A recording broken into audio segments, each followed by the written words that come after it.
देवपूजा करताना प्रथम पूजावा तो गणपती असं म्हणलं जातं।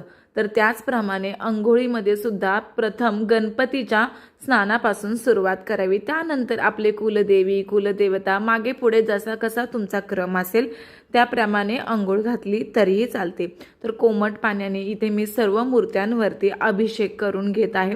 मी रोजच मूर्त्या पाण्याने धुते, अजिबातही असं होत नाही की मी फक्त स्वच्छ कपड्याने पुसून घेते, नाही। तर ओली आंघोळ जशी आपली असते तशीच देवांचीही रोज ओली आंघोळ असते।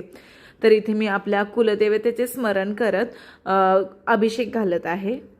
मूर्तीवर अभिषेक करताना मी कधी मोबाईलला मंत्र लावून देते, तर कधी जसं मला जमेल तसं माझ्या तोंडाने ज्या ज्या मूर्तीवर अभिषेक घालते त्या त्या देवांच्या नावाचे जप करते किंवा प्रार्थना म्हणते। अशा पद्धतीने मी माझं मन हे देवांना स्नान घालताना मंत्र जपामध्ये किंवा आरतीमध्ये रमवत असते। तर एक एक करत सर्व मूर्त्यांना अभिषेक घालत असताना नामस्मरण करायचं। आंघोळ घातल्यानंतर सुक्या कपड्याने प्रत्येक मूर्तीला पुसायचं। बरेच जण देवांना आंघोळ घालताना एकाच ताटामध्ये सगळे देव घेऊन एकदाच काय ते पाणी ओतून पुसून घेऊन देवाऱ्यामध्ये ठेवतात।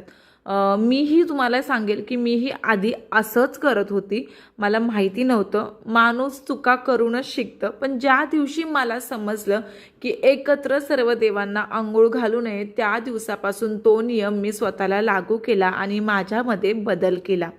तो मुद्दा असा होता की आपण सर्वजण एकाच याच्याखाली आंघोळ केली एकाच पाण्याने तर आपल्याला आवडेल का? आपल्याला ते अस्वच्छ वाटतं नाही का? तसं आपल्या देवांनाही वाटत असेल। त्यामुळे जसं आपण आपल्या शरीराची काळजी घेतो, आपल्याला आवडेल तसं करतो, त्याप्रमाणे आपण आपल्या देवांनाही तसंच करावं।